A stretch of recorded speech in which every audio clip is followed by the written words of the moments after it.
Bueno, chicos, vamos a empezar, ¿vale? Bien, de nuevo, antes de comenzar, una advertencia simplemente relativa a que lo que vamos a ver, evidentemente no se trata de todo el material que hay que dar en este tema, ¿vale? Que hay que conocer. Tenéis los materiales docentes, tenéis los manuales recomendados en la asignatura, etcétera, etcétera, donde está todo esto muy desarrollado. De lo que se trata básicamente es de unas pequeñas píldoras que vamos a dar sobre cada uno de los tópicos que vamos a estudiar, que hoy van a ser la imputación objetiva y la omisión, y luego, si nos da tiempo, el dolo, ¿vale? Bien. El otro día estuvimos viendo, en la teoría de los esquemas del delito, cómo había habido una evolución de una concepción del sistema penal más naturalista a una concepción del sistema penal más normativo o valorativo, que es en la que estamos en la actualidad. Digamos que la imputación objetiva representa en este sentido el gran paso o la gran evolución, ¿vale? La gran modificación de la forma de ver cuándo hay un delito o cuándo no. Previamente se creía que se podía, para saber si hay un delito o no, realizar un cálculo de relación natural, causal, entre un hecho y un resultado, ¿vale? Que los eventos se podían interpretar desde una perspectiva puramente natural, y sin embargo, la teoría de la imputación objetiva, aunque anteriormente, como veremos, la adecuación social, lo que, digamos, da como adelanto es la idea de que para saber si un hecho es típico, en última instancia de lo que se trata es de comparar un hecho de la realidad con una norma, y por tanto eso se tiene que realizar desde un proceso de valoración del hecho, una valoración normativa. No existe, es decir, la posibilidad de establecer una relación puramente natural que no es relevante a los efectos normativos. ¿Y esto dónde se produce y cómo se produce? Pues se produce de la siguiente forma. La discusión nace hace muchos años, y nace a partir de los delitos de resultado. Como sabéis, en los delitos de resultado tenemos una conducta y un resultado, ¿vale? Una acción que se puede separar del resultado, o mejor dicho, un resultado que se puede separar desde una perspectiva abstracta de la propia conducta. Y tenemos, por tanto, y aquí es la cuestión relevante, esto de aquí. Sería una relación de causalidad entre la conducta y el resultado.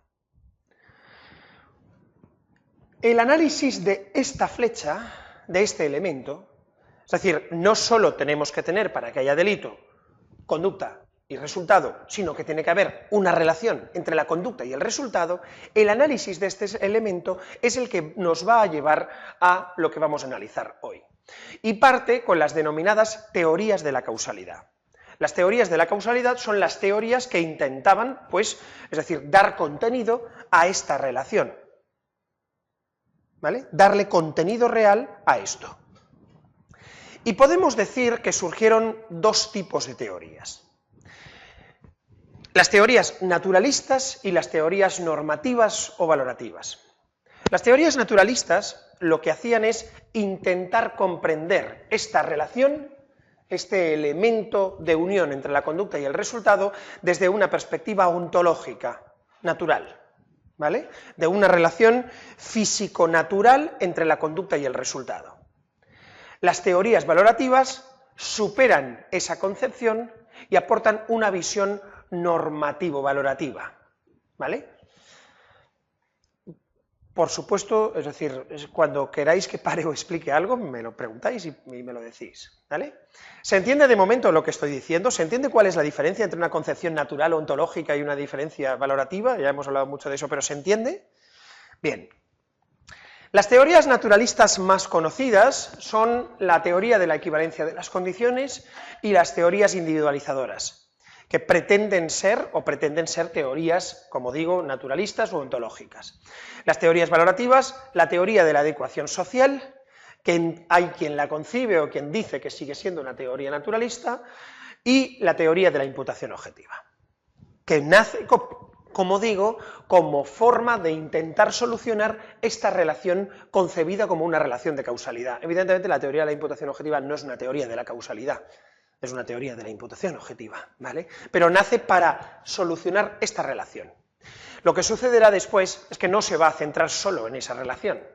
Me explico, la teoría de la imputación objetiva empieza aplicada a los delitos de resultado, en un primer lugar, es decir, sirve para relacionar la conducta, la acción con el resultado, y para eso surge la teoría de la imputación objetiva.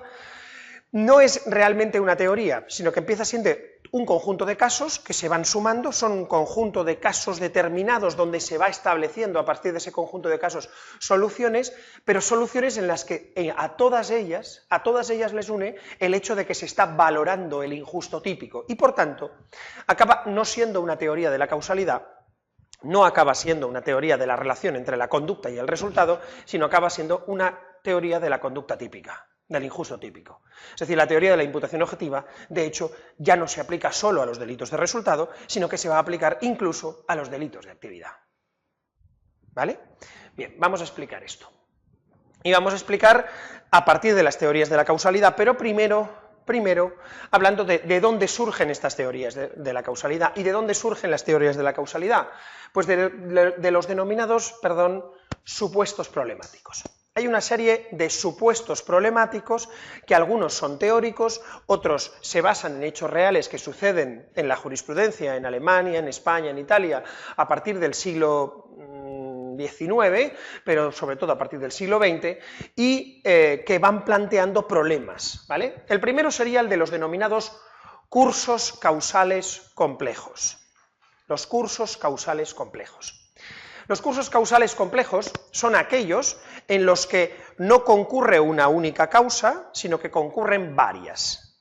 Concurren de forma alternativa, acumulativa, varias causas, de modo que junto a la aparente causa principal pueden concurrir otras que son anteriores, otras que pueden ser simultáneas y otras que pueden ser posteriores respecto de aquellas. ¿Alguno se acuerda de alguno de los casos que hemos puesto como... ¿Cuál? ¿El de los pelos de cabra? ¿Cuál es el de los pelos de cabra? ¿El del cepillo? Si concretas un poco más, no me acuerdo de ese ejemplo. Una fábrica hace unos... Ah, sí. Sí, podría ser un curso causal complejo, sí. ¿Por qué? Porque bueno, de hecho... no se sabe dónde inició el peligro. Porque primero los pelos que llevaban ese peine supuestamente llevaban una bacteria. Luego el que realizó la fábrica manipuló, no se sabe si bien, pero no se puede determinar exactamente dónde... Bien, sí, es decir, sería un curso causal complejo porque parece que hay varias intervenciones. Hay alguno en el que se ve más claramente, pero ese podría serlo. Ese tiene otro tipo de problema. El problema que tiene es es decir, un problema básico de no conocimiento de la relación de causalidad natural, ¿vale? El del conductor del ciclista que le atropella, viene el tipo que ha fumado, que ha tomado drogas, etcétera, etcétera, y sale en la curva, después el médico le pone bla, bla, bla, bla. Bien, otro supuesto podría ser este, ¿eh? La herida es mortal porque el sujeto tenía una enfermedad anterior desconocida por el autor de la puñalada. Imaginemos, es decir, el caso de que una persona le causa a otro una herida, pero una herida que en condiciones normales no hubiera sido mortal. Sin embargo, es decir, hay una enfermedad que le produce. Además, se produce el hecho, incluso, de que el médico que opera al herido incurre en una negligencia que también contribuye a la muerte. Es decir, estos son... Dime, sí, perdona. Si, por ejemplo, alguien tiene una pelea con otra persona y esa persona tiene la enfermedad esa de la hemoglobina... Sí, es hemofílico. Eso. Si le pegamos en la pelea hace un poco de sangre y por eso se desangre y se muere, tenemos un curso causal complejo. Tenemos un curso causal complejo. Buena pregunta. ¿Qué? Lo que nos interesa hoy es cómo se respondía a esa pregunta e ir evolucionando hacia, es decir, la solución por medio de preguntarnos cómo se respondía a esa pregunta. Y la primera forma de responder a esa pregunta era pensando si eso era causa del resultado, ¿vale? Entonces, quédate con el caso ¿vale? Porque de momento solo estamos viendo los casos. Quédate con el caso y a partir del caso veremos si hay responsabilidad o no, pero estamos hablando justo de eso, ¿vale? Y uno de los problemas eran los cursos causales complejos. No eran los únicos. Otros supuestos problemáticos son los cursos causales denominados parciales, ¿vale? ¿Qué serían los cursos causales parciales? Los cursos causales parciales en realidad a veces tampoco se diferencian mucho de los complejos. Puede haber cursos causales que sean cursos causales parciales complejos y cursos causales complejos que tengan elementos parciales, ¿vale? ¿Qué serían los cursos causales parciales? Esto es una clasificación que tiene una relevancia muy relativa. Lo importante no es que sepamos distinguir si esto es un curso causal complejo, parcial, etc. Lo relevante en última instancia es que sepamos cómo tenemos que solucionarlos, ¿vale? Bueno, pues los cursos causales parciales, como dice aquí, se producen cuando la suma de la acción conjunta de varias personas produce el resultado, pero sin que cada una de ellas por separado hubiera sido suficiente para provocarlo. El ejemplo: dos personas vierten en la bebida de la víctima unas dosis de veneno que por sí mismas serían insuficientes para matar, pero cuya suma puede ser letal, ¿vale? Bien, esto sería, es decir, un supuesto típico. Otro podría ser el de pues dos motoristas que adelantan a la vez. Imaginemos que va un jinete por la carretera, va por el arcén con un caballo, ¿vale? Va por el arcén por donde tiene que ir, y dos motoristas adelantan a la vez al caballo. Si le hubiera adelantado uno por la izquierda, el caballo no se hubiera asustado. Si le hubiera adelantado el caballo por la derecha, tampoco se hubiera asustado. Pero al adelantarles los dos a la vez, el caballo se asusta, se echa para atrás, el jinete cae al suelo y se producen unas lesiones o la muerte, etcétera, etcétera. Bien, son cursos causales parciales. ¿Por qué? Porque en sí mismo ninguna de las acciones parece como suficiente para producir el resultado y, sin embargo, es decir, todas ellas son causa del mismo.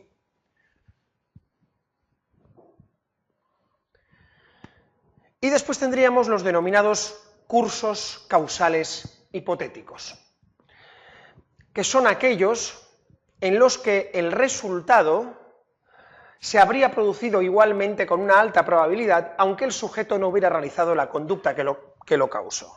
¿Alguien me puede poner algún ejemplo? El caso ese de que el hombre iba a matar a su jefe, pero un minuto antes le ha cogido el infarto. ¿Eso sería un curso causal hipotético? No. ¿Por qué no? Porque con una alta probabilidad es esto, ¿no? Claro, es que este ya estaba muerto. Y que no está muerto, sino que en ese momento le está dando un infarto. Bien, interesante. Es decir, no está muerto, pero le va a disparar. Es decir, con el disparo es difícil que mueras, es decir, por cosa distinta al disparo, si no estás muerto ya. Pero bueno, puede ocurrir. Es decir, imaginemos.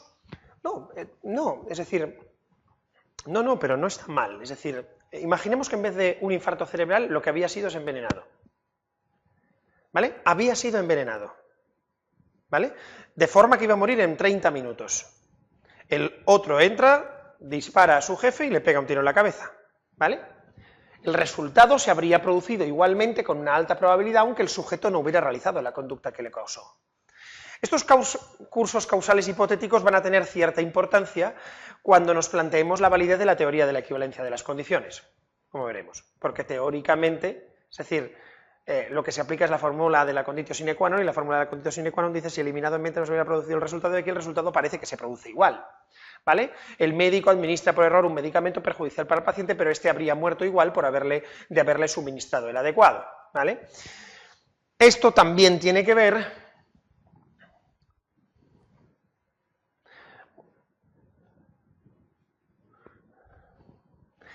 en realidad, es decir, esto tiene que ver también con otro tipo de supuestos que ahora después veremos, como es, por ejemplo, el asesinato de César, o la película Dos hombres y un destino. ¿Habéis visto la película Dos hombres y un destino? En el final de Dos hombres y un destino, en la película salen Robert Redford y Paul Newman, salen de un sitio con las pistolas disparando a todo Kiski, y hay como 700 mexicanos apuntándoles y disparándoles. La pregunta es: ¿quién mata a Paul Newman y Robert Redford? ¿Quién le mata? Es decir, todos disparan, todos apuntan y entran en su cuerpo, en el cuerpo de cada uno de ellos, entran unas 120 balas. por esta zona entran unas 90 o 70, por ahí. La pregunta es, ¿quién les mata? ¿Los que han disparado las 90 balas?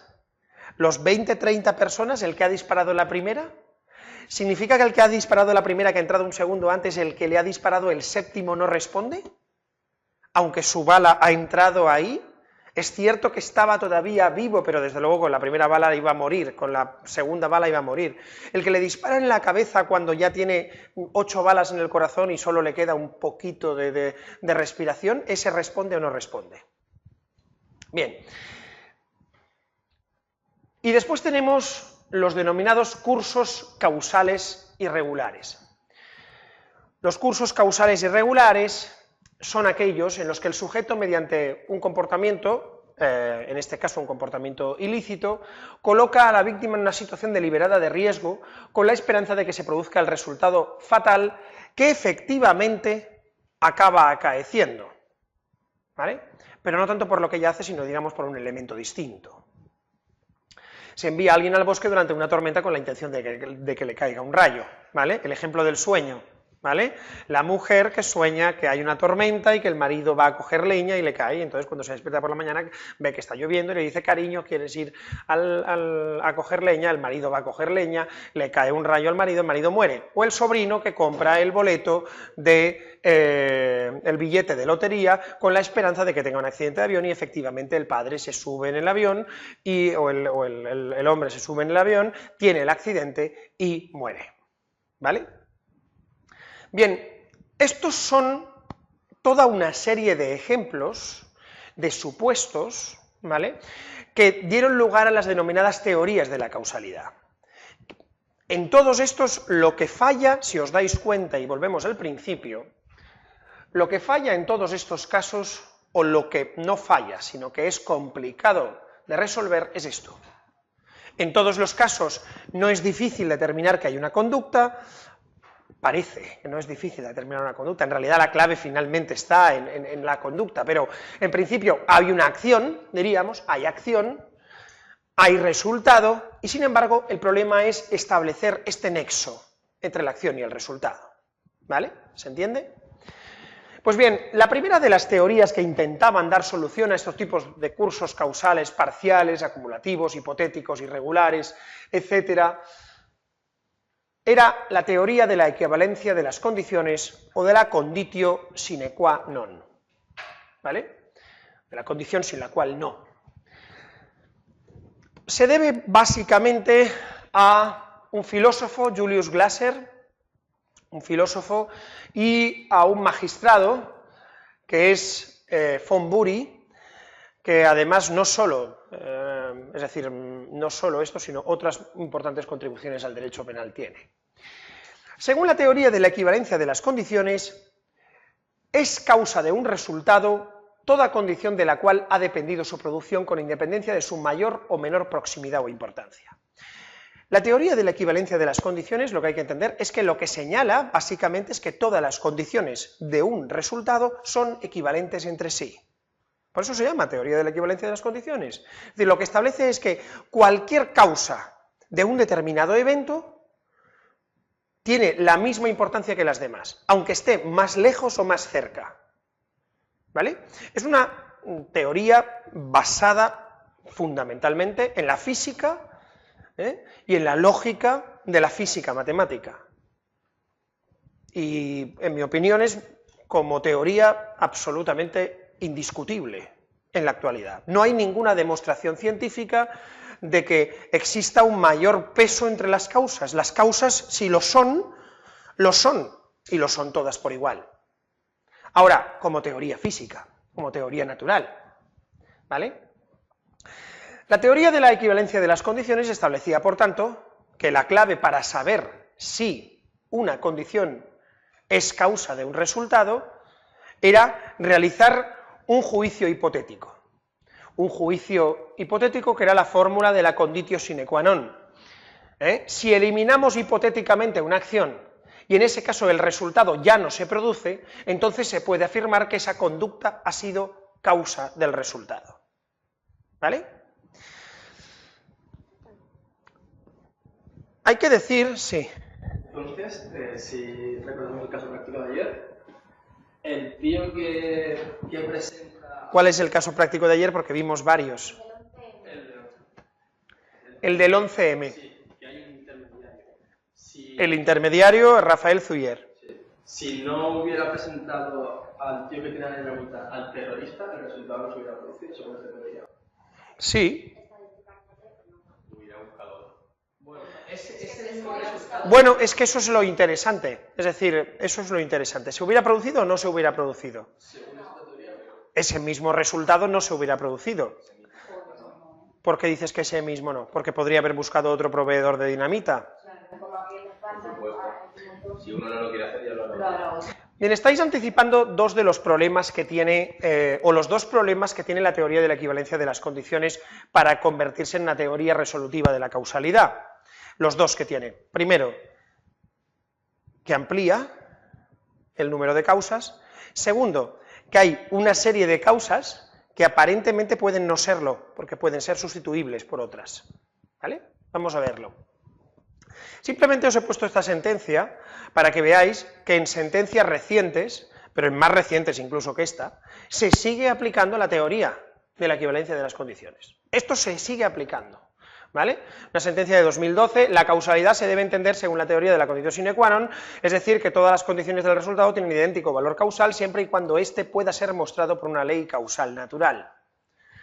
Es decir, hay muchos jueces que siguen aplicando esta idea de la ley causal natural. Es cierto que con la sentencia de la Colza, esto, lo explicaré después, esto se pone clarísimamente en entredicho. ¿Vale? Se pone muy claramente en entredicho. Pero hay sentencias que lo siguen aplicando, esta sentencia, es decir, es un ejemplo. Bien, ¿cuáles son los problemas que tiene la teoría de la equivalencia de las condiciones? Pues los habéis adelantado. El problema básico es, Rafael Zuyer es causa del resultado de muerte de todas las personas, ¿qué tal? ¿Sí o no? Conforme a esa teoría. Sí. Bien. Y el que le da el teléfono a Rafael Zuyer de Yamal Hamidán, que es un tipo que conoció hace unos meses, y dice, oye, ¿tú conoces a este? Es un tío interesante porque está montando cosas y tal, y no sé qué quieres, dame su teléfono. ¿Ese tipo que le da el teléfono? También, porque si eliminamos en mente, es decir, si se considera causal toda condición que suprimida mentalmente haría desaparecer el resultado, el problema es que se acaba otorgando valor causal a prácticamente todo, ¿vale? Porque las causas de las causas también son causa de lo causado. Y si hay equivalencia entre todas las causas, significa que todas las causas son relevantes a la hora de determinar el resultado final. Y lo cierto e indiscutiblemente es que desde una perspectiva filosófica, si no le da el teléfono, tampoco se produce el resultado exactamente igual. Y si su madre no lo hubiera parido, evidentemente también. Es decir, si el asesino nunca hubiera sido concebido, no habría matado a nadie. ¿Vale? Es decir, acabamos, y es el problema que tiene, dando lugar a una especie de regreso al infinito que nos conduce evidentemente a los efectos de lo que pretendemos, que lo que pretendemos es determinar cuál es la causa, acabamos pues en consecuencias totalmente absurdas. ¿Vale? Pero ¿es este el único problema que tiene la teoría de la equivalencia de las condiciones? Desde la misma perspectiva que vosotros, y en el mismo ejemplo de Rafa Zuyer, habéis planteado, bueno, pero podría haber conseguido la dinamita por otro lado los terroristas. Vamos a ver, si solo son causas aquellas condiciones de un resultado sin las cuales este no se hubiera acontecido, no se hubiera producido, ¿qué pasa cuando suprimida la conducta el resultado se hubiera producido igualmente? ¿Qué pasa con los cursos causales hipotéticos? Es decir, en ese caso, teóricamente, habría que negar la causalidad, ¿vale? El caso del asesinato de César, ¿vale? No sé si conocéis, es decir, cómo muere César, por lo menos a nivel literario, parece que a nivel histórico está totalmente admitido también, pero a nivel literario, es decir, Shakespeare lo refleja magníficamente, cómo es asesinado por, se discute entre si son 8, 12, 14 más senadores, ¿vale? Cuando va a dar un discurso, los idos de marzo, él va a dar un discurso todavía no se supone que va a proclamarse emperador, pero va hacia ello y preparan una conspiración en la que finalmente deciden matarle varios senadores. El primero va con un cuchillo, le clava el cuchillo, otro le clava el cuchillo, dicen que uno de los que le clava el cuchillo es Bruto, que era como su, digamos, ahijado, era como su hijo, porque le había adoptado como tal, y la famosa frase de tú también, Bruto, que se utiliza en muchas cosas a partir de este momento, ¿eh? A Franco se la digo yo a veces en clase, tú también, Bruto. Bien, en todo caso, es decir, ese apuñalamiento que se produce el primero se produce aquí, parece ser, dicen los forenses, que había en la época de César. El segundo apuñalamiento se produce aquí. Y en este segundo apuñalamiento se produce ya el desgarro de varios órganos principales que le hubieran causado la muerte sin ninguna duda a César. ¿Vale? Es decir, que César hubiera muerto ya por la segunda puñalada. Por la primera no está claro. Por la segunda, es decir, sí, es cierto que el primero sabe que también le va a realizar la puñalada el segundo. El tercero, por cierto, también le realiza una puñalada, le clava el puñal, se lo clava aquí también. Pero él ya habría muerto. El cuarto le vuelve a clavar el cuchillo aquí y siguen clavándole el cuchillo, el sexto, el séptimo, el octavo. Hablemos del octavo. Hablemos del octavo. ¿Realiza algo el octavo? Otro ejemplo, 2 disparos de 2 sujetos, cada uno de los cuales fuera necesariamente causal. Pero me parece más interesante el asesinato de César. El octavo, que coge el cuchillo y hace así. César estaba prácticamente moribundo. Prácticamente muerto, pero desde luego moribundo. Es decir, le quedaba el último suspiro, el ayelo de malferit. ¿Vale? El aliento del malherido. Hay un pueblo en la Comunidad Valenciana que se llama así, pero es decir, es eso, el aliento del malherido. Le clava el cuchillo, el octavo. Claro, si solo son causas aquellas condiciones sin las cuales ésta no hubiera acontecido, eso no es causa. ¿Es causa o no es causa?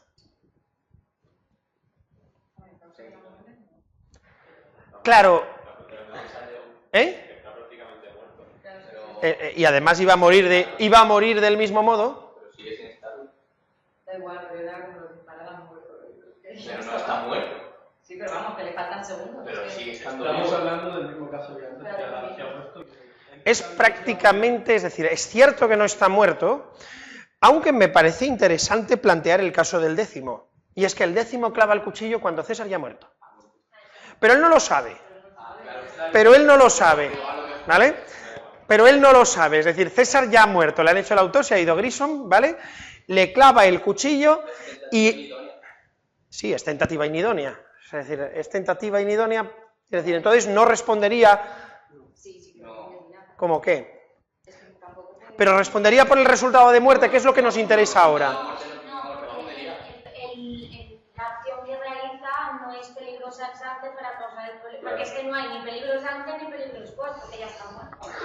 Pero yo no hay mucho sentido, si somos 10 y vamos a matar los 10, porque yo llegué más tarde, porque soy más bajito y no llego a matarlo primero. No me puedo quedar en la No lo matas. Ya, pero tú ya está muerto. Pues la pena será la misma, pero no tendrás el mismo nombre que la otra. Bien, ¿y eso cómo se llama en derecho penal? ¿Cómo se llama en derecho penal eso? La pena será la misma, pero no tendrás el mismo nombre que el autor. Cooperador necesario. Bien, pero dilo. Que lo sepas no significa que no lo tengas que compartir con los demás, ¿vale? Bien, vamos a ver, aquí hay dos cuestiones importantes. Me interesa, esta parte del décimo me parece interesante, la podemos analizar después, ¿vale? Pero me interesa básico volver al octavo, al que en el momento en que está prácticamente moribundo, pero todavía está vivo, le hace una puñalada, le clava el puñal en el corazón, ¿vale? Causándole la muerte, pero muerte que habría, es decir, muerto exactamente igual. La diferencia es que habría muerto 7 segundos después, ¿vale? Por esa muerte muere 7 segundos antes, por esa puñalada, quiero decir, perdón. Bien, ¿hay causa desde la teoría de la equivalencia de las condiciones? Si eliminamos en mente el resultado se hubiera producido igual. Bien,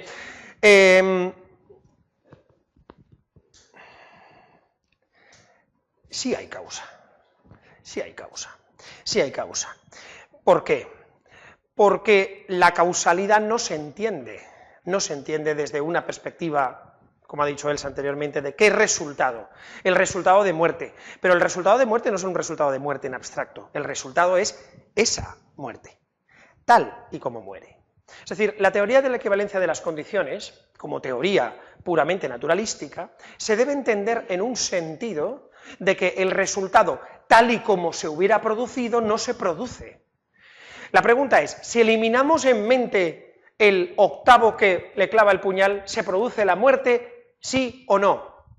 No, igual no. La pregunta no es si se produce la muerte, la pregunta es, ¿se hubiera producido la muerte de la misma forma que se produce, sí o no? Y la respuesta es no, hubiera muerto 7 segundos después. ¿Es eso suficiente? En principio, desde una perspectiva naturalística, sí, porque la cuestión es que está en comprender que la teoría de la equivalencia de las condiciones es una mera teoría de la causalidad y que solo sirve para establecer relaciones causales naturales, nada más. Pero es válida. Esto no lo pone en duda, es decir, esto en mi opinión es una trampa, pequeña trampa, pero Paul Newman y Robert Redford mueren agujereados por 100 balas o por 150. ¿Es distinto?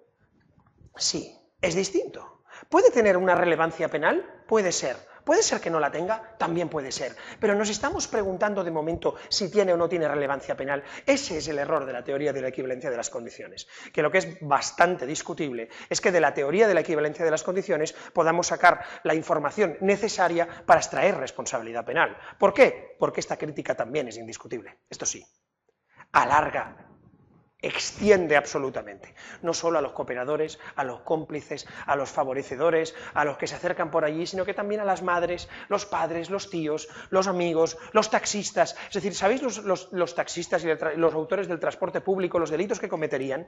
Claro, es decir, bien, ¿se entiende? Bien. Y esto es lo que hace que surjan una serie de teorías posteriores para intentar, digamos, solventar el auténtico problema de las teorías, de la teoría de la equivalencia de las condiciones, que es el problema de que la teoría de la equivalencia de las condiciones dice que las condiciones son equivalentes, y las nuevas teorías lo que tratan de decir es que las condiciones no son equivalentes. Hay condiciones que son más causa que otras. ¿Se entiende esto? Por eso se llaman teorías individualizadoras de la causalidad, ¿vale? En realidad, partirían de esa teorización de que es posible distinguir dentro de todas las condiciones entre causas y no causas. Todas las condiciones por las cuales se produce un resultado no son causa del resultado. Hay condiciones que son causa y hay otras que no lo son. Lo que hay que preguntarse es cuáles son las que son causa, y esas son, y las que no lo son serán simplemente condiciones naturales que relacionan o interaccionan, pero que no son causa del mismo. ¿Vale? La idea más potente es la idea de la causa eficiente. No toda condición del resultado puede considerarse causa del mismo, sino solo aquella que se distingue por poseer una mayor eficacia causal que las demás. ¿Vale?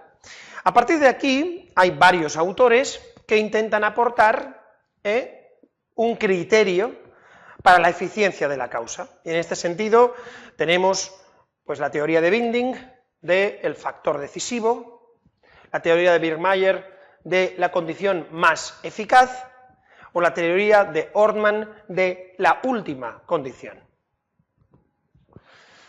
¿Qué opináis?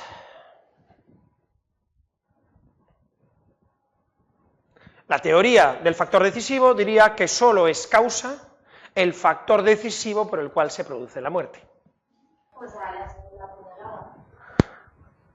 Interesante. En ese caso, ¿qué sería? ¿La segunda puñalada? La primera es aquí, no produce la muerte, la segunda directamente daña el perdón. Bueno, Si daña una arteria, Claro, es que es importante. bueno, no lo tengo yo tan claro. ¿Qué significa? ¿Que entonces la primera no es factor decisivo? Bueno, claro, no, porque él solo clava aquí. Pero también es verdad que el segundo clava la segunda puñalada, ¿por qué? Porque el primero ha empezado. Entonces el factor decisivo sería ¿cuál? ¿La primera? ¿O serían la primera y la segunda? ¿Puede haber varios factores decisivos? ¿Y cuál sería el tema de la condición más eficaz? ¿Cómo aplicamos lo de la condición más eficaz? ¿El que qué? El segundo, que de verdad sea el lugar más... Claro, el que le da de forma que no va a tal, pero volvemos a lo mismo. Es decir, ¿ese lo hubiera dado en el caso de que el primero no hubiera empezado? Porque además César está, es decir, así, ya sin defensa totalmente, es decir, y no se puede defender. A lo mejor, es decir, la primera es la que produce, o la que facilita que se produzcan las demás. ¿Tiene eso que ver con la eficacia o no tiene que ver con la eficacia? ¿Y qué os parece lo de la última condición? La última Me parece ridículo, porque si el octavo, por ejemplo, sería la última condición del último que tendrá, y ya automáticamente, porque anteriormente... ¿Vuelves a la primera? Volvemos a la primera. Claro, vamos a ver, el problema que tienen, ¿cuáles son los problemas que tienen las teorías individualizadoras de la causalidad? Dice aquí, la mayor o menor eficacia o preponderancia causal de una condición constituye una cuestión físico-naturalística que no puede decidir la responsabilidad jurídico-penal. La valoración de una conducta desde el prisma que puede importar al derecho penal no debe interferir en la cuestión ontológica de si un hecho debe su existencia a otro que constituye causa del primero. Ahora, es decir, os lo traduciré. Al excluir condiciones del resultado en base solo a una pretendida insuficiente, esto es del manual de Mir, influencia causal de las mismas, las teorías individualizadoras restringen demasiado la esfera de las conductas causales de modo que impiden fundamentar la responsabilidad penal en casos en las que lo imponen las exigencias del derecho penal. Bien, el primer problema de las teorías individualizadoras en realidad es que son mentira, son falsas. No existen desde una perspectiva física natural causas más o menos eficientes, causas más o menos eficaces. No existen desde una perspectiva causal. Desde una perspectiva causal, la única teoría que tiene sentido es la teoría de la equivalencia de las condiciones. Porque si una causa eficiente se entiende desde el punto de vista de la cercanía, nos podemos encontrar con un problema. Y es que entonces no sería, por cierto, la causa eficiente, sería la causa última. Nos encontraríamos con que siempre la última causa, sea cual sea su relevancia penal, es decir, sería la preponderante. Pero es que además desde una perspectiva natural, esa causa es cierto que es la última, sí pueden existir causas últimas, pero esas causas no existirían si no se hubiera dado la anterior. Y esa causa anterior no se hubiera producido si no se hubiera producido la anterior. Y esa a la vez tiene que ver con varios millones de causas en las cuales tampoco se hubiera producido tal y como se produce. Desde una perspectiva naturalística es imposible pensar en causas mejores o peores, en causas más o menos eficaces, porque tiene razón la teoría de la equivalencia de las condiciones cuando señala que todas las condiciones sin las cuales un resultado no se produce son causa del mismo. Todas lo son, absolutamente todas lo son. Además, como dice aquí, las teorías individualizadoras pueden incluso restringir demasiado, sobre todo si se aplica el criterio de la teoría de la última. Que la última causa puede ser causa, nadie lo duda, pero ¿por qué la última causa tiene que ser la que tenga relevancia penal? ¿Por qué, en efecto, en el caso del asesinato de César, el que finalmente con el cuchillo hace así, se lo clava un poquitín y con eso le da el colapso final por el que muere, va a responder por el homicidio y los otros no?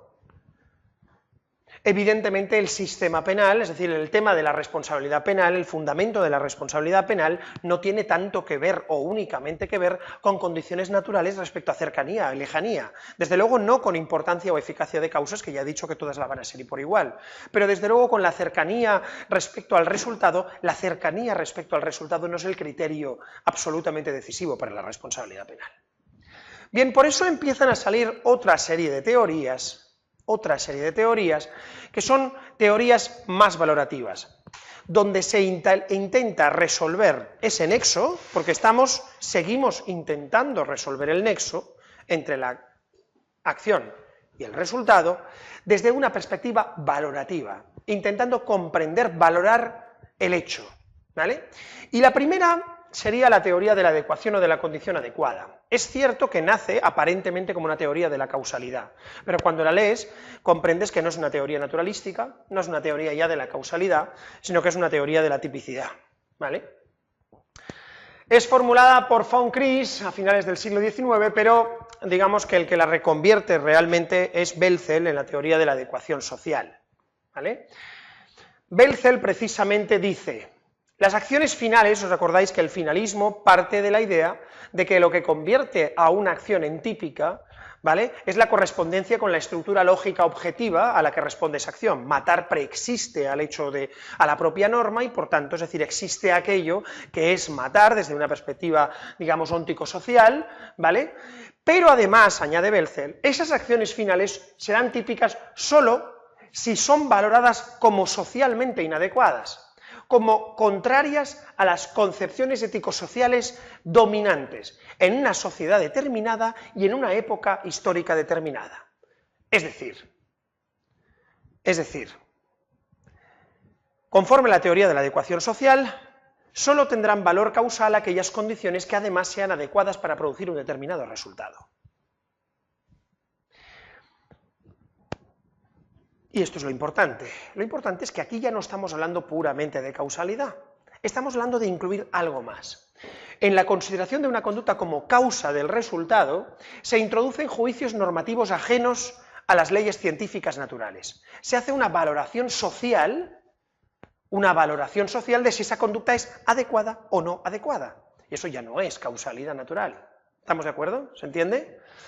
La determinación de cuándo una causa es adecuada para producir un resultado se basa en criterios jurídicos como la previsibilidad objetiva, la diligencia objetiva, etcétera, etcétera. Bien, ¿cuáles son los problemas que tiene la teoría de la adecuación social como teoría de la causalidad? Pues básicamente que no es una teoría de la causalidad, es una teoría de la atipicidad. Es una teoría de la tipicidad, es decir, establece criterios sobre cuándo un hecho es típico y cuándo un hecho no lo es.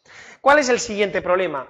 Que los criterios son abstractos, ¿vale? Poco claros, pero sobre todo que no estaban desarrollados, porque en realidad la teoría de la adecuación social apenas se diferencia nada de la teoría de la que vamos a hablar ahora y que es la que realmente desarrolla esos criterios. El acierto de la teoría de la imputación objetiva no es resolver y cuadrar el círculo, porque ya estaba prácticamente, ya se iba en el camino adecuado de comprender que había que hacer una valoración social. El acierto de la teoría de la imputación objetiva es establecer dos criterios muy concretos y criterios internos dentro de cada uno de ellos.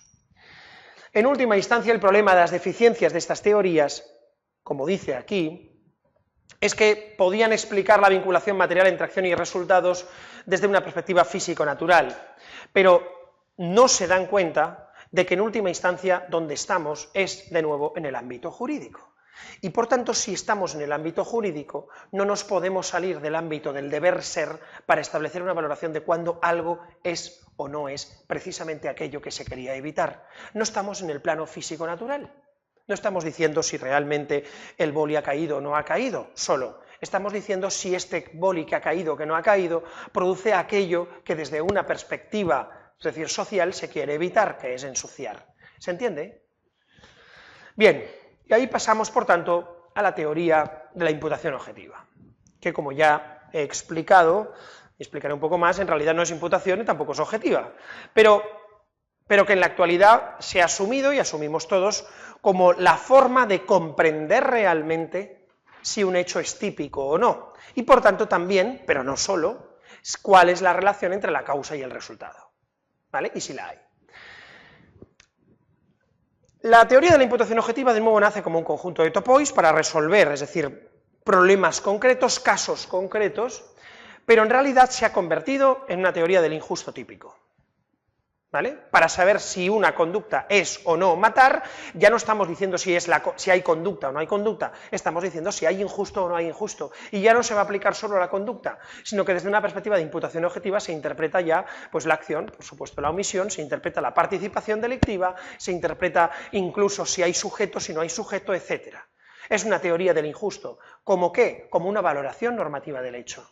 La teoría viene a señalar que para que haya injusto será necesario realizar una valoración objetiva, en el sentido de general, no que parta o no parta del conocimiento, porque como ya sabéis, sí se parte del conocimiento imputado, una valoración objetiva de la conducta. ¿Qué significa valoración objetiva, por tanto? Significa que no atiende a lo que yo creo que está pasando, sino a lo que la sociedad dice desde una perspectiva general que está pasando, independientemente de lo que yo piense o como yo interprete mi conducta. No, yo en realidad no estoy haciendo esto me da igual lo que tú creas que estás haciendo, lo importante es lo que socialmente se diga que estás haciendo, ¿vale? En ese sentido. De la conducta y de la relación de esta con el resultado como peligrosas o como contrarias a la norma. Suelen aceptarse, además, dos aspectos o criterios de la imputación objetiva. El primero, la creación de un riesgo jurídicamente desaprobado, lo que se denomina el peligro ex ante, y la realización del riesgo en el resultado, el riesgo ex post. Bien, para que haya conducta típica, es decir, la teoría de la imputación objetiva ya no se centra solo en el nexo, sino que convierte el nexo en todo el elemento del injusto. Y abarca también la conducta y abarca el resultado, ¿vale? Aquí estaríamos en la parte primera del nexo, en la que relaciona la conducta con el resultado desde la perspectiva de cómo tiene que ser la conducta. Y la conducta, en primer lugar, tiene que ser la creación de un riesgo jurídicamente desaprobado. Es decir, desde una perspectiva ex ante, la conducta tiene que suponer la realización de aquello que precisamente se quería evitar, ¿vale? Se trata, por tanto, de una exigencia para la tipicidad que no solo es necesaria para los delitos de resultado, consiste en una valoración, es decir, en una valoración normativa sobre la capacidad de la conducta para producir ex ante el resultado, capacidad de la conducta para producir ex ante el resultado. En esa valoración no miramos si el resultado se ha producido o no, sino que miramos qué capacidad tenía, visto desde una perspectiva objetiva, sabiendo lo que el sujeto sabía, etcétera, etcétera, analizamos si esa conducta que él realizaba tenía capacidad para producir la lesión o puesta en peligro del bien jurídico protegido, ¿vale? Desde una perspectiva ex ante, ¿se entiende? Bien. En caso de que no hubiera riesgo ex ante, en un delito de resultado, ni siquiera hay tentativa. ¿Por qué? Porque no se trata de que falle el resultado, en este caso se trata de que falla ¿qué? La propia tipicidad de la conducta. La conducta en sí no era peligrosa ex ante, y si no hay peligro ex ante, ni siquiera hay tentativa, ¿eh? ¿Todo esto está claro? Y por último, se debe realizar, frente a lo que señalan algunos autores, a partir de la conducta imputada con conocimiento y con control al propio sujeto. Aquí es donde conviene recordar que la imputación objetiva no es imputación, ni es objetiva. ¿Por qué no es imputación? No es imputación porque no atribuye algo a alguien, lo que hace es valorar su comportamiento con respecto a una regla de conducta, ¿vale?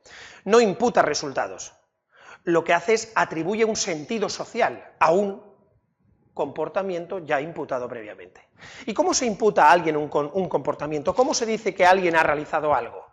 Antes de decir si esto es ensuciar o no, tenemos que decir si esto me es propio. Y para decir que esto me es propio, hay que hacerlo a partir de determinar, imputarme, si yo he actuado con conocimiento de lo que hacía y con control o capacidad de evitar lo que yo hacía, que es lo que se suele unir en el elemento voluntad, que más que voluntad es decir, esa voluntariedad mínima o control sobre el hecho. El juicio de si yo he creado un riesgo jurídicamente desaprobado no se hace, como señalan algunos autores, pero no lo hacen ni siquiera ellos, no se hace a partir de un espectador objetivo con conocimientos especiales, porque lo único que va a tener relevancia en el ámbito de la tipicidad es lo que haga la persona, el sujeto personal, ¿vale? Y por tanto se hace una valoración objetiva, sin atender a lo que piensa la propia persona, objetiva general, pero de lo que yo he hecho con conocimiento y control. Dices, bueno, ¿no se atiende a lo que piensa la persona si me dices que tiene que haber actuado con conocimiento? Sí, porque el conocimiento es conocimiento imputado, es conocimiento atribuido. Se atribuye a la persona a partir de reglas objetivas. ¿Se entiende esto? ¿Vale? Por tanto, es decir, la creación del riesgo jurídicamente desaprobado, si hay o no un riesgo jurídicamente desaprobado desde una perspectiva ex ante, se realiza a partir de lo que el sujeto ha realizado sabiendo que realiza. ¿Vale? ¿Dudas? Pero no es que no fuera objetiva, es que la objetiva es subjetiva. Sí, en realidad, es decir, es que la valoración es objetiva, pero se realiza de un hecho, que es un hecho personal, por tanto también subjetivo, claro. Pero no psicológico. Es decir, en última instancia, el paso. Es decir, la cuestión está en que no es posible saber el conocimiento psicológico que tiene una persona, pero no es relevante, porque en última instancia en derecho lo que se hace en todos los ámbitos es atribuir ese conocimiento psicológico, por medio de reglas de experiencia, etcétera, etcétera. Yo sé que estás atendiendo porque haces así, etcétera, etcétera, bla, bla, bla. Esto ya lo hemos explicado, en todo caso lo desarrollemos más en el dolo, si hace falta, etcétera. Bien, ¿se entiende esto? y se me ha escapado una. Bien, ¿cuándo no hay creación de un riesgo jurídicamente desaprobado? En 3 casos, cuando hay disminución de riesgo, cuando hay un riesgo nimio o cuando hay un riesgo adecuado. ¿Vale? ¿Qué significa esto? En realidad hay más casos. Esta es una diferenciación que hace Santiago Mir, que a mí me parece bastante acertada, de casos en los que no hay un riesgo ex ante, no hay peligro ex ante. Primero, cuando la conducta causa un riesgo sobre un bien, pero a su vez disminuye el riesgo total sobre ese bien. ¿Alguien me podría poner un ejemplo? Causa de, no, un estado de necesidad o algo así, cuando se daña. Muy interesante. Si es un estado de necesidad, entonces no tendríamos, es decir, porque para que sea un estado de necesidad, en principio tendría que ser el hecho típico, aunque esto es discutible, porque conforme a la teoría que nosotros estamos sosteniendo, y siendo teoría de los elementos negativos del tipo, si fuera un estado de necesidad justificante, en realidad la diferencia sería nimia, pero, y a lo mejor no sería relevante entre los dos casos, no lo sería. Pero lo que me interesa ahora es que me pongáis un caso. Por ejemplo, cuando yo conduzco con el coche y tengo un carril bici, pongo en peligro la bici, pero como conduzco con la licencia de vida, no hay peligro, pero... No, aquí estamos diciendo que la conducta causa un riesgo sobre un bien, pero a su vez disminuye el riesgo total sobre ese bien. No vas mal, pero tendrías que concretarme un poco más. A ver, él se había levantado primero. No sé si estoy totalmente educada, ¿no? Pero... ¿Riesgo o lesión? ¿Puede ser que sea lesión también? Es decir... Claro, es que, a ver, si por ejemplo alguien me está ahogando y voy y le hago una traquetomía, por ejemplo, no la opero ahí, estoy causando un riesgo y puedo hasta dejarle sin puedo tocar, pero yo voy a salvar la vida. ¿Os vale el ejemplo? A ver, dadme otro. El caso que pusiste en clase de un conductor tiene detrás un chico, viene un coche por detrás que viene muy lanzado, no va a frenar y tú te saltas un semáforo, ¿no? Para disminuir el riesgo y entonces tú le das al delante, ¿no? Y no se produce el daño. ¿Es el mismo caso que ha puesto Elsa? Sí, bastante. ¿Por qué no? ¿Por qué no es el mismo caso? Porque el de la tracotomía es que puedes causar hasta un riesgo mayor. Vamos a ver, hay una diferencia entre ambos casos que va a ser muy importante para resolverlo. ¿Cuál es la diferencia? ¿Estamos hablando del mismo bien? En el de Elsa sí. ¿Y en el de él? No es el mismo bien. No es que sea un coche, es que es la vida de esta persona, y en el otro caso es la vida de, o la salud de otras personas. Y ahí está la clave, ahí está la clave. Vamos a resolver el caso que ha puesto Ains. Ains, ¿vuelve a explicar el caso? Estoy en un semáforo en rojo, aparcado, es decir, aparcado no, parado, con el coche encendido, pero con mis hijos detrás, y veo que viene un coche a toda velocidad. La única forma de evitar que se produzca un accidente brutal es saltarme el semáforo. ¿Y qué produzco al saltarme el semáforo? Viene un coche y le pego, pero le pego de forma que realizo solo unas lesiones leves a los que están allí, y el de detrás le da tiempo a girar, me pega un poco, pero al final no se producen unas lesiones graves que se hubieran producido seguro en el caso de impactar, ¿vale? Conforme el informe pericial. Bien, habría, por tanto, en este caso, una creación de un riesgo jurídicamente desaprobado por mi parte, ¿sí o no?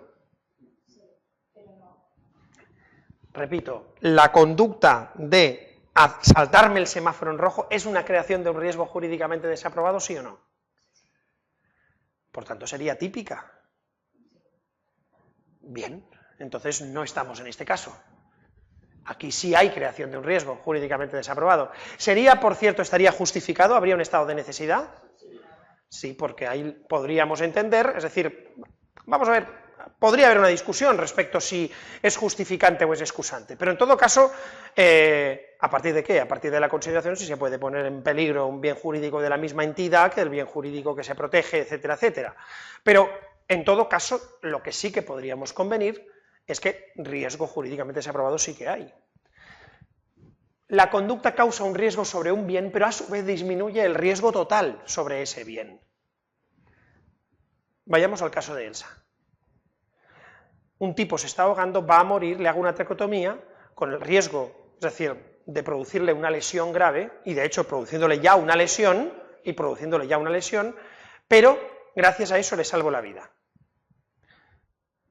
Pregunta, ¿realizo un riesgo jurídicamente desaprobado, sí o no? No soy médico, pero tengo un conocimiento básico y creo que la puedo hacer. ¿Realizo un riesgo jurídicamente desaprobado, sí o no? ¿Cuántas veces lo has hecho? ¿Estás 100% seguro que te va a salir bien? No. Pero, ¿por qué os centráis en el elemento subjetivo? Es decir, el elemento subjetivo puede tener cierta relevancia en este caso, podría ser. Podría ser que hubiera un caso en el que yo no he realizado nunca ninguna, y sin embargo, imaginemos, es decir, que yo no he realizado nunca, absolutamente nunca, ninguna traqueotomía, no sé ni lo que es. Tengo un boli, un Bic, ¿vale? Y lo he visto en una película, que le clavan ahí un Bic y entonces por ahí respira, ¿no? ¿Sabes en qué punto exacto? Sí, sí. No, pero yo no lo sé, es decir, si es aquí o es un poco más aquí, pues claro, aquí no puede ser porque está el tendón este. Entonces, pues voy a imaginar que es aquí. Entonces cojo y hago ¡pam! Y le clavo el Bic, sin pensar. Porque se está ahogando, ¿vale? ¿Vale? A un tío que no conozco de nada, por cierto, que se está ahogando, ¿vale? El caso es que le salvo la vida. Le salvo la vida al tío, ¿vale? Pero también le produzco unas lesiones por la forma de realizar el tal, unas lesiones brutales, ¿vale? No, sí se estaba ahogando y hubiera muerto. Sí se estaba ahogando y se hubiera muerto. La pregunta, ¿hay un riesgo jurídicamente desaprobado que estoy realizando, sí o no?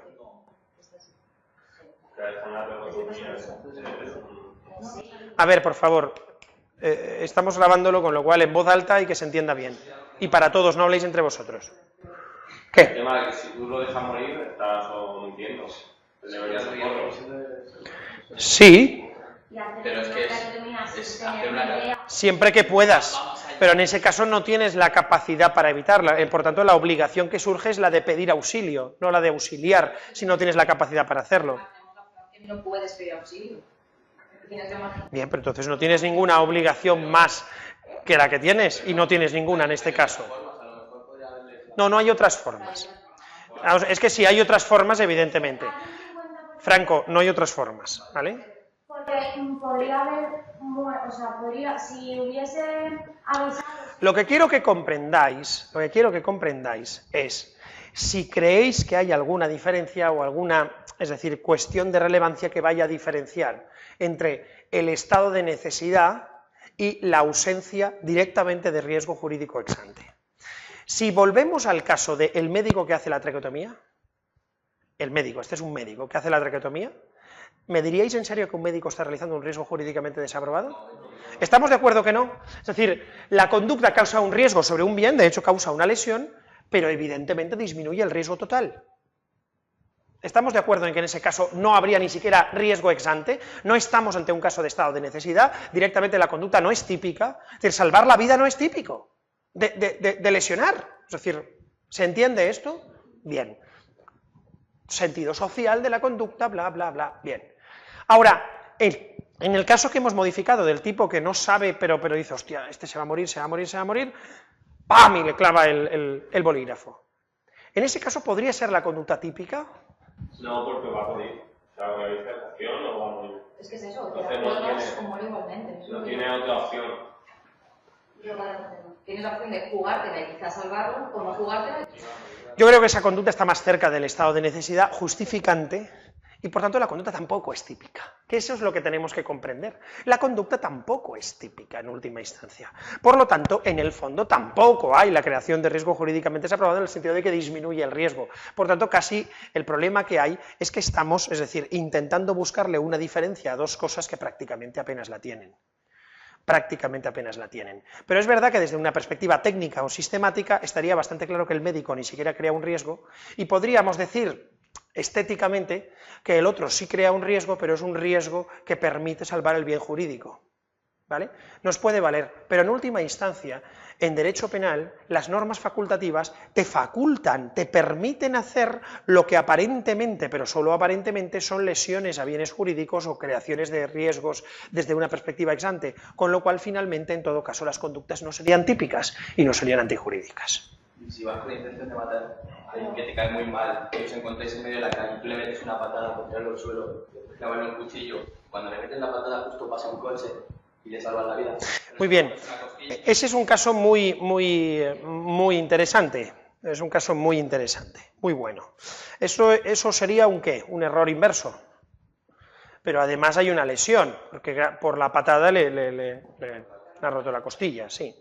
Muy bien. Y a la vez, es decir, le estás salvando la vida. Si no le llegas a romper la costilla, el tipo hubiera muerto. Muy bien, muy interesante. ¿Con qué tiene que ver esto? Con la parte subjetiva de las causas de justificación, que lo vamos a ver el día 2 y el día 3. ¿Vas a venir el día 2 y el día 3? Pues entonces lo dejamos para el día 2 y el día 3.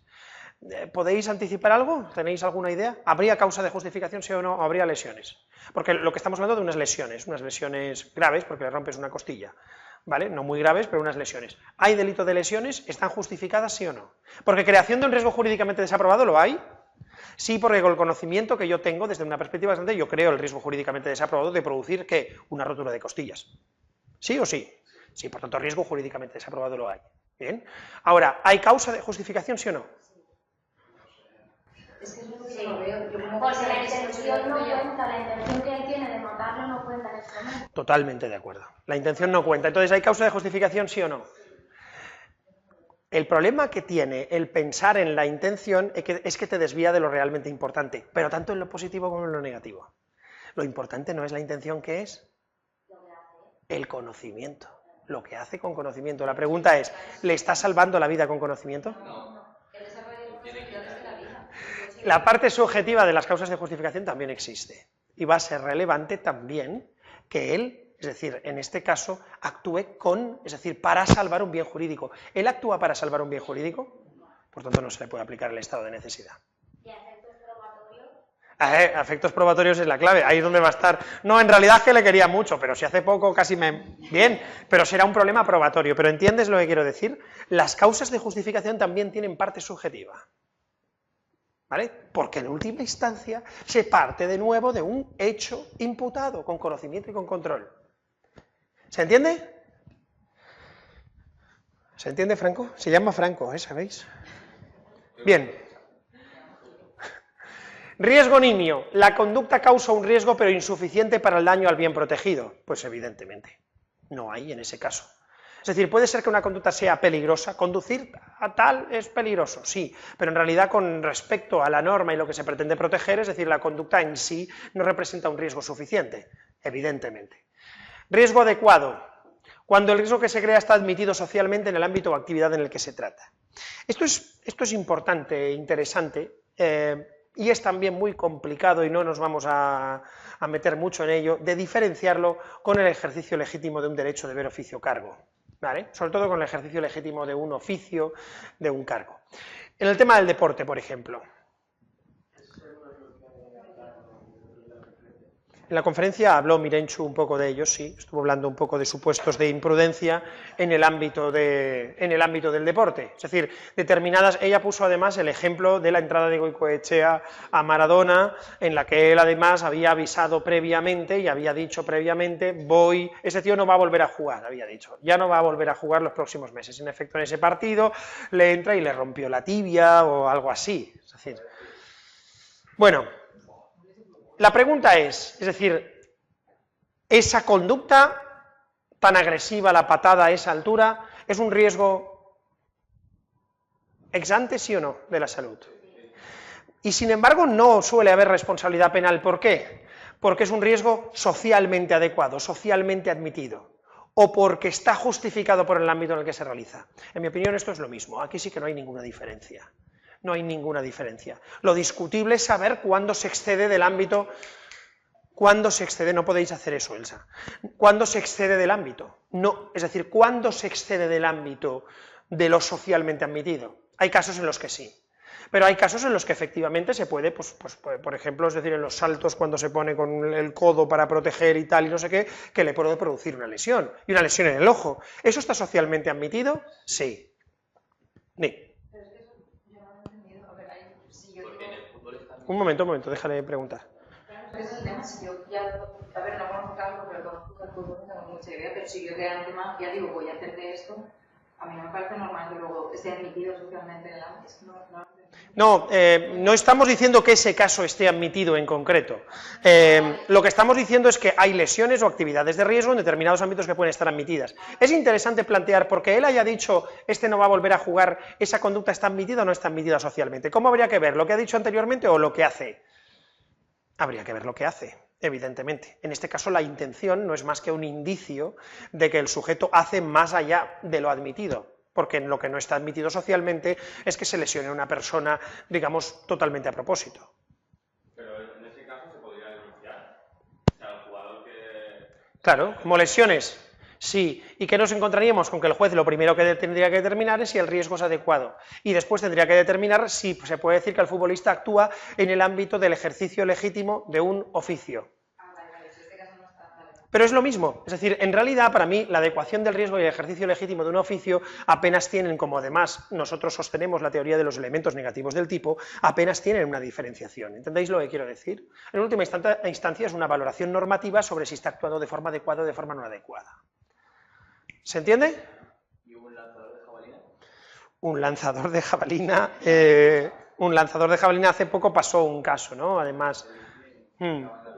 Sí, contra el tío, contra no sería la palabra, le lesionó a uno de los árbitros, ¿no? Creo que era. Sí, que medía la distancia. Sí, yo creo que, es decir, es un riesgo, y es un riesgo, es decir, admitido socialmente, en mi opinión. Otra cosa es que apunte ¿dónde? Que apunte al público. No, apunta ahí, sabe que está ahí, va, y que está caminando hacia ahí y apunta ahí.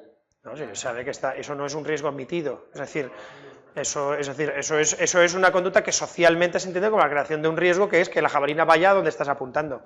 No estamos hablando de ese caso. Si estamos hablando de ese caso es evidente, pero lo mismo es decir, yo qué sé, es decir, no sé, un futbolista con navaja. Claro, los futbolistas, es decir, o con los...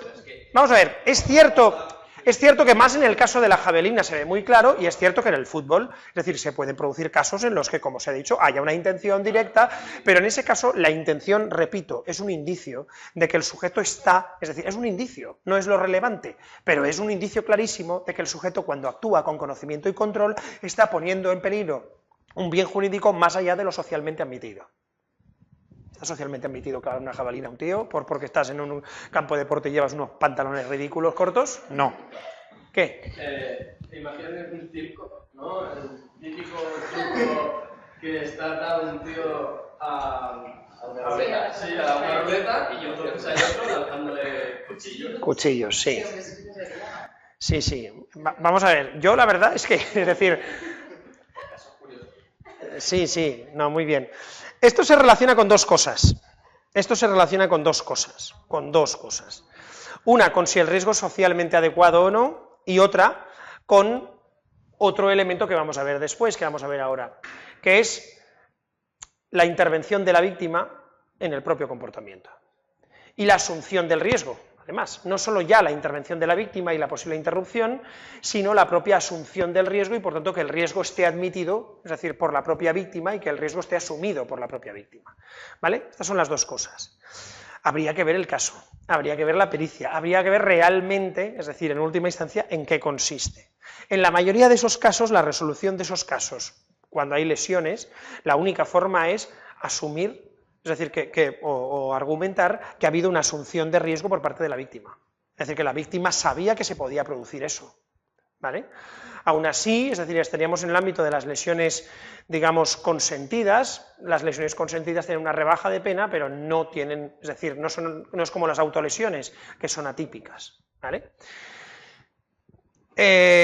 Yo no sé si es el ejercicio legítimo de un oficio tirar cuchillos a un tío, no lo sé, es decir, habría que verlo, pero es cierto que una persona con mucha pericia podríamos llegar a admitir que podría una actividad de ese tipo, pero no lo sé, sinceramente, no lo sé. Como el domador de leones, ¿no? Pero el domador de leones se pone a sí mismo en riesgo, generalmente. Es decir, ese sí que asume a sí mismo el riesgo y, por tanto, es decir, ahí no hay problema, básicamente porque al león no se le puede establecer la tipicidad. Otra cosa es cuando el domador de leones, por ejemplo, pone a otra persona. Imaginemos que el domador de leones pone a otra persona y le dice, pon la cabeza en medio, y el tío pone la cabeza en medio y rácata, ¿vale? ¿Vale? Y se le lleva ahí medio pecho entero y todo el pulmón. ¿Qué? no hay riesgo, yo creo que socialmente admitido eso no está. Es decir, yo por lo menos socialmente admitido, yo por lo menos no me pondría ahí dentro, no sé. Otra cosa es que sea lícito o que no sea lícito. Supongo que en los espectáculos, la ley de espectáculos no admitirá actividades que sean realmente peligrosas para los usuarios, etcétera, me imagino. Otra cosa es cuando se asume el propio riesgo por parte del que lo realiza. ¿Tienes una cosa en el pelo o estás...? No. Vale. Lo de hasta qué punto llega el asumir la víctima el riesgo, por ejemplo, en el caso de que en Francia había una práctica de la gente que tenía mucho dinero y quería experiencias fuertes, contrataba a una banda apuesta para que los secuestrara, para que los torturara, para conseguir esa experiencia. Si en ese momento esa víctima que ha contratado ese servicio, porque es un servicio... Bueno, nos estamos desviando un poco, porque en realidad en lo que estamos analizando aquí, solo un poco. ¿Y si se equivoca la persona? Pero es que la víctima se asume el riesgo, pero por culpa de... Podría ser inductor del secuestro de otro sabiendo que es fácil equivocarse porque se parece mucho a un vecino, inductor imprudente. ¿Podría ser partícipe imprudente del secuestro? ¿Inductor imprudente? ¿Existe la participación imprudente? Bueno, vamos a ver, nos estamos desviando un poco del tema, ¿vale? Y vamos a, como tenemos un vídeo, vamos a centrarlo, nos estamos desviando. Porque estamos yendo más hacia la relevancia del consentimiento para la eliminación de la tipicidad, ¿vale? Que en el fondo, en última instancia, tiene que ver con la realización de riesgo jurídicamente desaprobado. Porque la pregunta es en qué medida yo puedo consentir respecto a mis propios bienes jurídicos, y puedo consentir en su lesión. Y esa es la pregunta. Si yo puedo consentir, el riesgo está aprobado, es un riesgo permitido. Mientras que si se considera que yo no puedo consentir, el riesgo es un riesgo jurídicamente desaprobado. ¿Se entiende?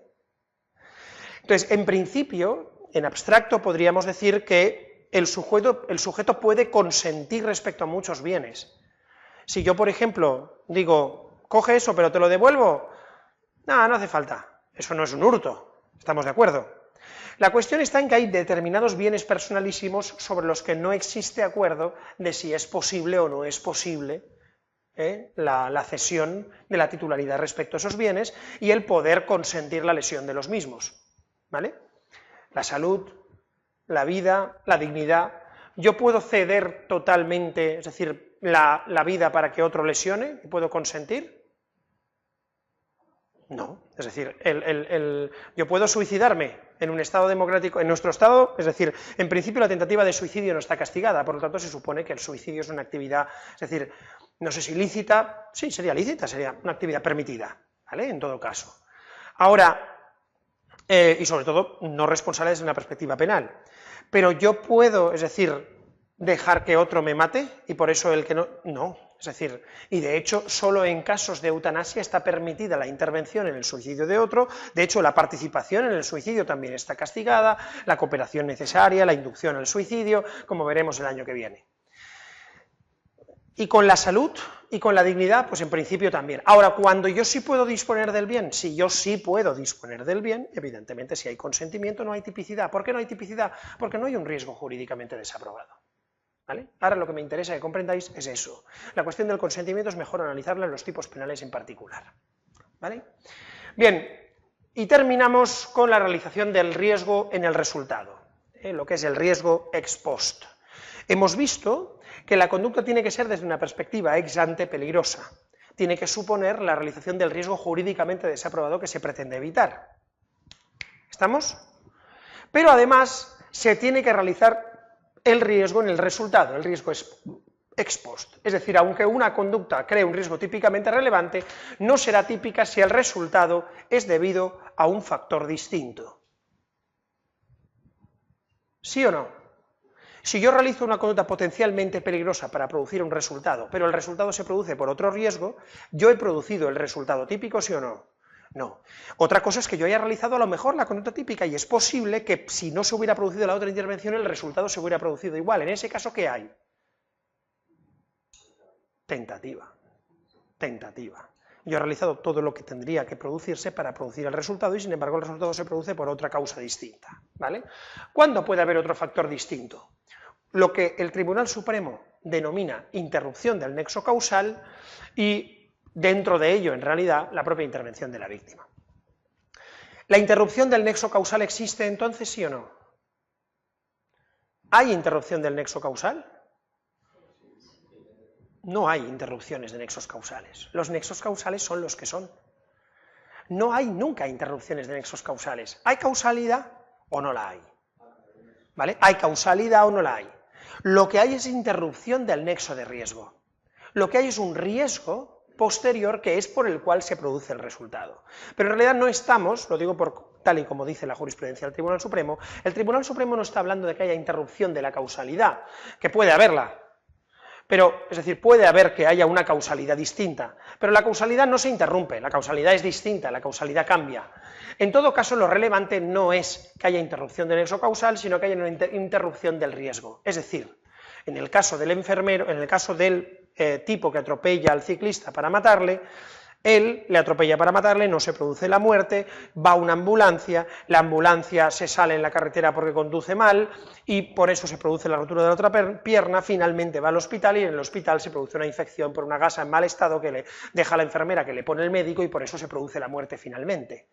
¿Hay una interrupción del nexo causal? No, porque si eliminado en mente, todas las conductas son equivalentes y sin la conducta no se hubiera producido el resultado posterior. Pero lo relevante aquí no es la causalidad, tampoco es cuál es la causa última, ni la más eficiente ni nada, lo importante es si yo he realizado una conducta jurídicamente desaprobada y si por esa conducta jurídicamente desaprobada se ha producido el resultado de peligro y si se ha producido el resultado desvalorado. ¿Cuál es la conducta jurídicamente desaprobada que él realiza? Conducir atropellando a un tipo. ¿Eso es una conducta jurídicamente desaprobada de homicidio, sí o no? ¿Es un peligro exante para matar a otro, sí o no? Sí. ¿Habría homicidio por su parte, sí o no? No como consumado, porque hay otro riesgo posterior que es por el cual muere. Entonces, ¿qué habría? Tentativa, ¿vale? Y por parte de la enfermera que deja la gasa, o por parte del médico que le pone la gasa sin comprobar que la gasa tiene una determinada infección, ¿qué habría? ¿Habría homicidio, sí o no? ¿Hay una conducta peligrosa ex ante, sí o no? Sí. ¿Y esa conducta peligrosa ex ante se materializa ex post en un resultado, sí o no? Sí. ¿Hay homicidio, sí o no? Sí. Imprudente. ¿Por qué? Estamos hablando de la enfermera y el médico, no estamos concretando, habría que concretar mucho, ¿vale? Tendríamos que ver cuál es la relación, es decir, ¿podría haber una coautoría imprudente? ¿Podría haber una participación imprudente entre la enfermera y un delito imprudente entre la enfermera y el médico? Sí, podría haberla, ¿vale? Hay que decir, el sistema penal español permite la participación imprudente, eso ya lo explicaremos, aunque el sistema judicial español ha asumido que imprudente solo se puede ser autor. Esto es un error bastante grave porque no distingue la responsabilidad sobre la base del principio de proporcionalidad. Pero de momento lo que nos interesa es comprender que para que haya imputación objetiva debe haber esas dos cosas: riesgo ex ante y materialización del riesgo ex post. Vale, ¿se entiende? Yo estaba pensando en una cosa y se me ha olvidado, mientras la iba diciendo, mientras la iba pensando, era una cuestión que quizá habría que explicar, pero no recuerdo. ¿Hay alguna pregunta? ¿Volvemos a los cursos causales complejos que hemos visto anteriormente? ¿Queréis que los resolvamos? Los cursos causales complejos que habíamos dicho. Dime la pregunta de momento, Elsa. Es una tontería, pero es que has dicho que no existe interrupción del nexo causal, que existe la interrupción de qué. Del nexo de riesgo. Lo que existe es un riesgo posterior que es por el que se produce el resultado. La cuestión está en que, es decir, lo que hay que comprender es el desvalor que exige el tipo y quién realiza ese desvalor desde una perspectiva ex ante y quién lo materializa ex post. Digamos que el ex post se relaciona con el resultado, el desvalor de resultado, y el ex ante se relaciona con la conducta, ¿vale? Pero en última instancia se tienen que dar los dos para que haya delito consumado. Desde luego se tiene que dar el primero para que haya tentativa por lo menos, porque si no se da el peligro ex ante, la conducta ni siquiera es en tentativa. ¿Se entiende esto? Bien, ¿qué supone entonces la imputación objetiva? La imputación objetiva lo que supone es que la conducta tiene que ser la realización desde una perspectiva ex ante, y en el caso de que exista resultado, un peligro, también en materia de un peligro de resultado, un resultado de peligro, quiero decir, también la materialización de ese riesgo ex post. ¿Vale? ¿Se entiende? ¿Alguna duda? Estoy yo mientras pensando en el caso o en lo que iba yo a explicar, pero no lo recuerdo bien. Es importante comprender, por tanto, que la imputación objetiva es una cuestión de tipicidad, ¿vale?, de injusto, y que por tanto es una valoración de cualquier delito, no solo de los de resultado, también los delitos de actividad se van a tener que analizar en términos de imputación objetiva, en este caso, ¿qué?, como la realización del peligro ex ante que supone, o del injusto ex ante, que supone precisamente aquello que la norma quería evitar, ¿vale? Bueno, pues entonces hacemos un pequeño descanso y continuamos después con la omisión.